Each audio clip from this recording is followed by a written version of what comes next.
निंदन्तु नीति निपुणा यदि वास्तुवन्तु लक्ष्मी समाविशतु गच्छतु वा यथेष्टम् अद्यैव वा मरणमस्तु युगान्तरे वा न्यायात् पथः प्रविचलन्ति पदन्न धीरा। किमस्ति एतत्? एतस्य वृत्तमस्ति वसन्ततिलका धीराः न्यायात् पथः पदमपि न प्रविचलन्ति यद्यपि नीती निपुणाः निंदन्तु वा स्तुवन्तु, त्यांची निंदा करा किंवा स्तुती, सतत काम करणं याला म्हणतात द्वंद्व असताना यश किंवा अपयश, पण जे केलं, जे उचललं, जो भी उठाते तीर निशाने पर ही लगाने वाले है, ही जी वृत्ती आहे, ही वृत्ती या लोकांची असते. घेतलेलं काम मध्येच टाकून देणं हे त्यांच्या स्वभावात नाही, हे त्यांच्या वृत्तीत नाही. त्यांची निंदा करा किंवा स्तुती करा, त्यांना धनसंपत्ती मिळो किंवा निघून जावो. बाबा आमटेसारखी माणसं, किती उदात्त काम केलं, मदर तेरेसा सारखी माणसं. मी ही जी विविध नावं घेतोय ना, ही तुमच्या परिचित असलेली माणसं आहे. आणि अशी कित्येक अपरिचित देखील माणसं सतत काम करत राहिली, सतत निंदा आणि स्तुती त्यांची होत गेली. त्यांच्या मेल्यानंतर त्यांना स्तुती मिळाली, परंतु त्यांच्या हयातीत मात्र त्यांना निंदा मिळाली, पण त्याचा विचार त्यांनी नाही केला. निंदा स्तुती जनाची वार्ता वधुसुखाची हा माणसाचा स्वभाव आहे, हे त्यांना माहीत आहे. त्यामुळे निंदेने निराश व्हायचं नाही आणि स्तुतीने हुरळून जायचं नाही, सम अवस्था ठेवायची मनाची. ही निंदा आणि स्तुती तर वाऱ्यासारखी असतात, कधी कधी येतात, कधी कधी निघून जातात. त्याचं काय असतं, त्याचा विचार नाही करायचा. मरण आज असो किंवा युगांतरी, विचार त्याचा नाही करायचं. जे ठरवलंय त्याप्रमाणे आपण करू शकलो का? Footprints on the sands of time हे तेच लोक करू शकतात ज्यांचं आयुष्य a lily of a day is fairer far in May, although it dies in that night, it was the flower of fragrance and light. In small proportions we just beauties see, and in short measures life may perfect be. ते oak tree सारखं 300 वर्ष जगण्यापेक्षा lily of a day is fairer far in मे. हे जे एका दिवसाचं आयुष्य त्या फुलाला भेटतं, पण ते फूल कोणाचं तरी आकर्षण बनतं, कोणाला तरी सुगंध देऊन जातं, कोणामध्ये तरी कोमलतेचा विचार घेऊन जातं, कोणामध्ये तरी प्रकाश, तेज, मधुरता, सुगंध भरून जातो. आयुष्य छोटं असावं. जीवनात वर्ष भरायचे नाहीयेत, वर्षामध्ये जीवन भरायचं. तुम्ही किती वर्ष जगलात हा महत्वाचा भाग नाहीये. ज्या उद्देशाला घेऊन, ज्या दुर्दम्य महत्वाकांक्षेला, ध्येयनिष्ठेला घेऊन तुम्ही कोणत्याही गोष्टीशी तडजोड न करता तुम्ही घेतलेला जो वसा आहे तो जर टाकला नाही ना, तर लोक तुम्हाला सलाम केल्याशिवाय राहणार नाही. जमाना म्हणेल की यस वही मुकद्दर का सिकंदर था. मित्रांनो, मनात नेहमी विश्वास असावा, केवळ गाऊन चालत नाही. हो हो मन में है विश्वास, पूरा है विश्वास. हे जे पुरा विश्वास आहे ना, हे कधी येतो? विश्वासाची संस्कृती. ॲग्रिकल्चर मधली लोक आहोत आपण. Agree with others company, agree with God's company. अहो, आपला दुर्भाग्य आहे की आपल्या इथं अजूनही आपण असं म्हणत बसतो की देव आहे की नाही आहे. आणि त्या अमेरिकन डॉलरवरती लिहिलेलं आहे स्पष्टपणे, वी ट्रस्ट इन गॉड. आपण त्यांचं उदाहरण घेऊन सांगतो की ते लोक मॉडर्न आहे, पण त्यांनी देव सोडला नाही काय, आपण सोडून बसलोय. असो, पुढे आत्मनः मुखदोषेन, पुढील श्लोक वाचतो मी. आत्मनो मुखदोषेन बध्यन्ते शुकसारिकाः बकास्तत्र न बध्यन्ते मौनं सर्वार्थसाधनं मौनं मौनम् इति मुनेः भावः मौनं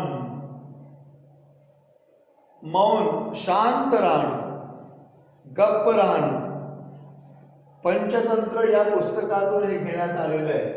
पंचतंत्र कोणी लिहिलं? पंडित विष्णू शर्मा.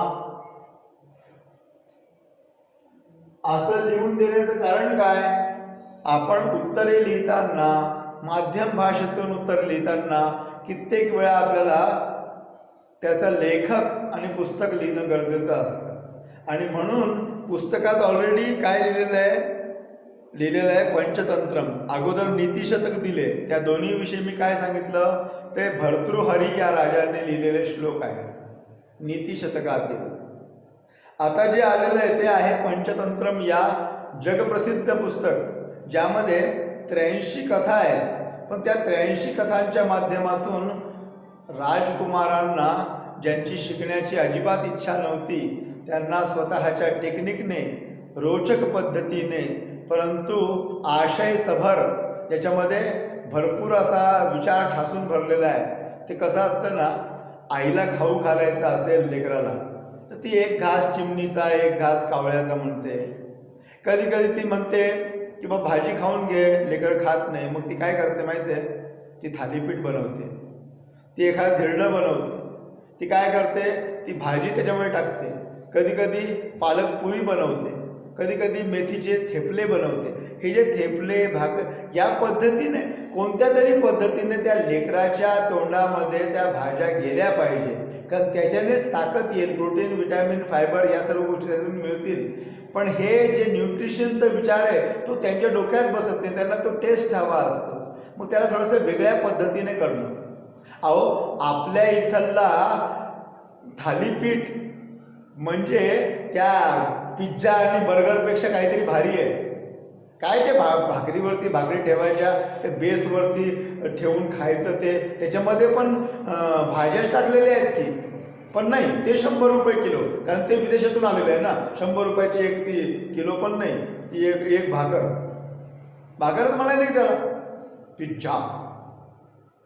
आणि आपल्या इथला भज्या प्रसिद्ध नाही. आपल्या इथल्या गोष्टी नाही करू नकोय. ही जी गोष्ट आहे ही मनोवृत्ती, ही गुलाम मनोवृत्ती आहे. ती दूर करायचं असेल ना मित्रांनो तर काय? आत्मनो मुखदोषेन मुखस्य दोषः. कोणता समास? षष्ठी तत्पुरुष समास. तेन. आता हे तेन का बरं दिलं? मागे तुम्हाला सांगितलेलं आहे. काय सांगितलेलं आहे तुम्हाला? की बाबा समासाची अंतिम विभक्ती सांगताना त्याचं सर्वनामाचे योग्य रूप लिहावे. आत्मनः, आत्मन शब्दास्य,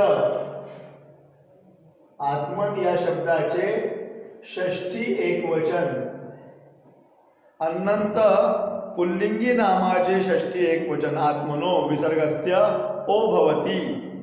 विसर्गापूर्वी अ आणि नंतर मृदू व्यंजन आल्यास विसर्गाचा ओ होतो. हशीच मुखदोषेण.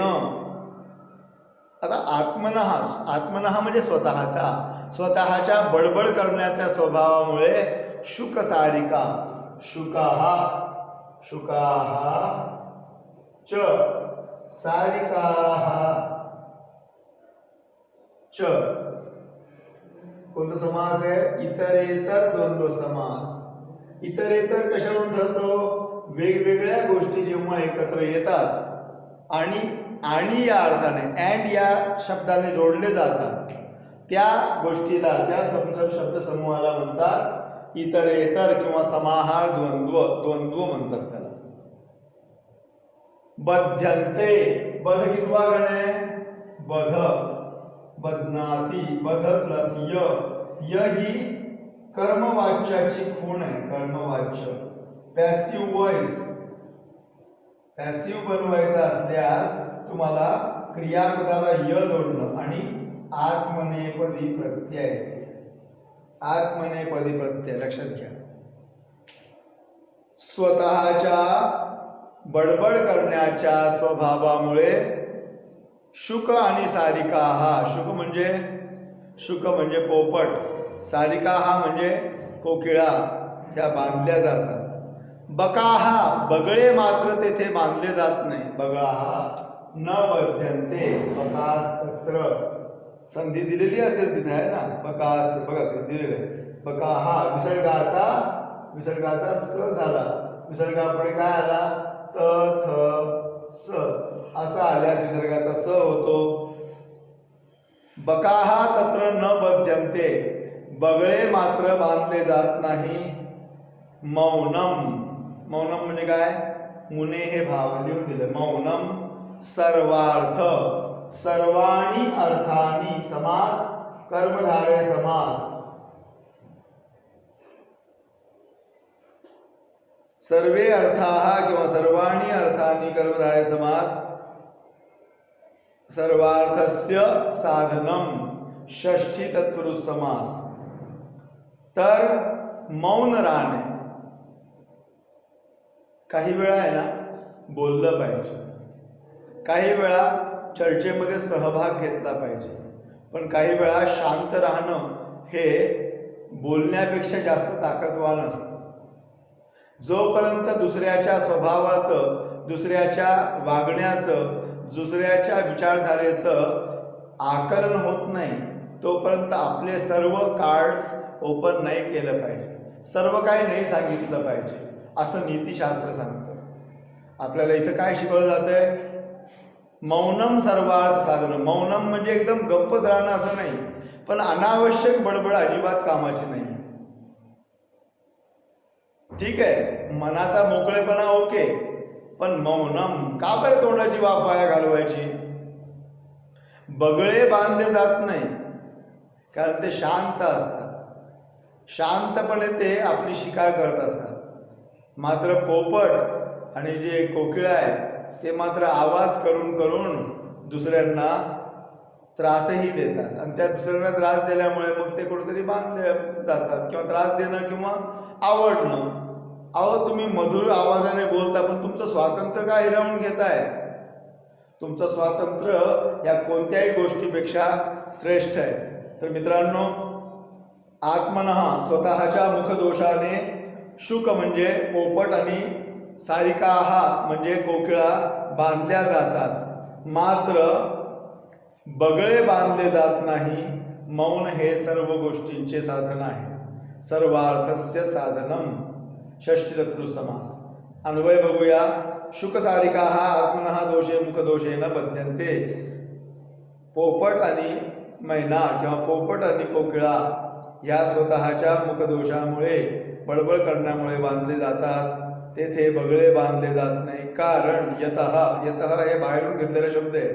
मौनम हे सर्व गोष्टींचं, सर्व प्राप्त होणाऱ्या गोष्टींचं साधन आहे.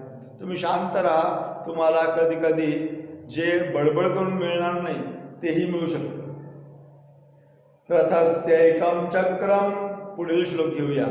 रथस्यैकं चक्रम भुजगयमिता सप्ततुरगा निरालंबो मार्गश चरण विकलसारथिरपि रविर्यात्येवान्तं प्रतिदिनमपारस्य नभसः क्रियासिद्धिः सत्वे भवति महतान्नोपकरणे.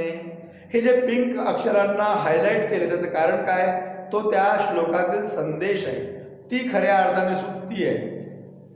क्रियासिद्धी, कोणत्याही कामाचं यश हे सत्व म्हणजे तुमच्यामध्ये असणाऱ्या गट्स कळते तुम्हाला. गट्स फार सुंदर शब्द आहे बघा, त्याच्यातला अर्थ GUTS. गट्स म्हणजे जेन्युइन अर्ज टू सक्सीड.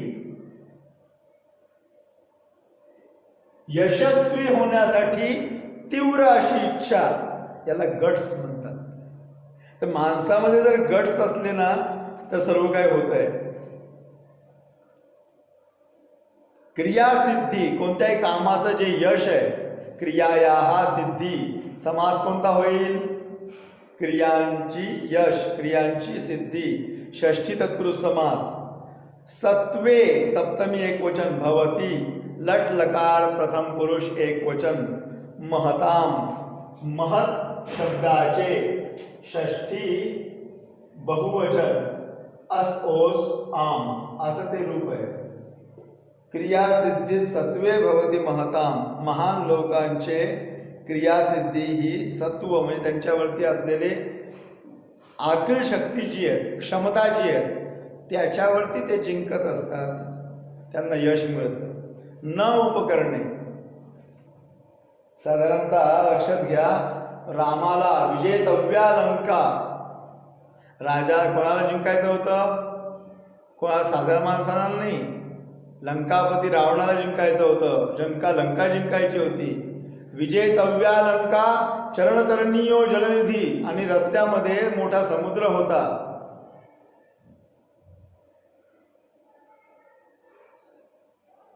विपक्ष हा पौलस्य, विपक्ष जे आहेत म्हणजे काय? विपक्ष म्हणजे दुसरा पक्ष, समोरची पार्टी. तो विरोधी पक्षाचा जो प्रमुख आहे तो होता पौलस्य, रावण. म्हणजे अतिशय स्ट्रॉंग मिलिटरी पॉवर असलेला माणूस. विपक्ष हा पौलस्य. आणि रणभूमीमध्ये सहाय्य करणार असणारे कोण होते? तर माकडं होते. अशिक्षित, अर्धशिक्षित, असंस्कृत असा समूह, ज्यांना पूर्णपणे शस्त्रज्ञान नाही आहे असं कदाचित आपल्याला ते वाचल्यानंतर वाटेल, पण तसं नाही आहे. तोही विकसित समाज होता, पण तितका विकसित नव्हता. तथाप्येको राम, तरी देखील एकट्या रामाने संपूर्ण राक्षस कुळाचा नाश केला. तथाप्येको राम सकलम अवधीही राक्षस कुलम क्रियासिद्धे सत्वे, असा श्लोक येतो. इथं म्हटलेलं आहे रथाचे एक चाक, सूर्याविषयी म्हणताय. सूर्याच्या रथाला एकच चाक. भुजगयमिताहा, सापांनी ज्याला बांधलेलं आहे असे 7 घोडे. भुजगयमिताहा सप्ततुर्गाः, भुजगैहि यमिताहा, तृतीया तत्पुरुष समास. निरालंबः, निर्गतः आलंबः यस्य सः, ज्याचा आलंब, ज्याची ताकद निघून गेली असा तो. निरालंबः मार्गः म्हणजे आधाररहित मार्ग, बेसलेस वे. आता हे खूप अवघड आहे, त्याला बेसच नाही आहे. निरालंबो मार्गः चरण विकलः, चरणाभ्याम विकल समास. तृतीया तत्पुरुष समास. चरणाभ्याम पायांनी, विकल असलेला सारथी म्हणजे ड्रायव्हर. सारथी देखील, सारथी ही अपि विसर्गाचा र. मित्रांनो, रथाचे एक चाक, 2 चाक असले पाहिजे, एकच चाक. 7 घोडे सापांनी बांधले होते. आधार नसलेला रस्ता आणि पाय नसलेला सारथी, ही अत्यंत कठीण स्थिती होती. तरी देखील रवीही अंतम एव याती, अंताकडे जातो, शेवटपर्यंत जात राहतो. प्रतिदिनम अपारस्य नभसा, ज्याला पार करता येत नाही अशा अवकाशामध्ये, आकाशामध्ये तो भ्रमण करतो. प्रतिदिनम, दिने दिने. कोणता समास? अव्ययी भाव समास. तरी देखील सूर्य हा सातत्याने न संपणाऱ्या अशा अवकाशाकडे प्रवास करत असतो. खरोखर क्रियासिद्धी, क्रियायाः सिद्धी, षष्ठी तत्पुरुष समास. तुमच्यामध्ये असणारी जी क्षमता आहे, त्या सूर्यामध्ये असणारी जी क्षमता आहे, तो काही डिपेंडेंट नाही कोणावरती. कोणतरी त्याला घेऊन जायला, ते स्वयमेव मृगेंद्रता, तो स्वतः जिंकणारा आहे, स्वतः प्रकाशमान असा आहे. त्यामुळे आपण साधनांवर अवलंबून राहू नये. परिस्थिती शरणवाद, उपकरणवाद, मला हे नव्हतं ना तर मी असं केलं असतं, म्हणजे स्वतः कर्तृत्व न दाखवता कधी कधी इतरांना दोष देणे, ही जी पद्धती आहे, या पद्धतीला म्हणतात नाचता येईना पण अंगण वाकडे. आता हे जे नाचता येत नाही, याला नाचतं करायचं असेल तर आपल्यामध्ये एक आशेचा निर्माण, त्या आशेला प्रयत्नांची जोड आणि प्लॅनिंगबद्ध केलं तर ती कोणतेही मिळालेलं स्वप्न, पाहिलेलं स्वप्न हे साकारित होऊ शकतं. अशा पद्धतीने इथे सांगितलेलं आहे की बाबा माणसाने काय करावं, या सर्व उदाहरणातून समजून घ्यावं आणि काय शिकावं की कितीही कठीण परिस्थिती असेल, मदतीला कोणीही नसेल किंवा वीक व्यक्ती मदतीला असतील तरी देखील माणसाने स्वत्व आणि सत्वच्या बळावरती, स्वत्व म्हणजे खुद्दारी, मी आहे, माझ्यामध्ये क्षमता आहे, I can do, yes I can win, हा जो विचार आहे, जर हा विचार आला तर माणूस खरोखरच यशस्वी झाल्यापासून राहत नाही.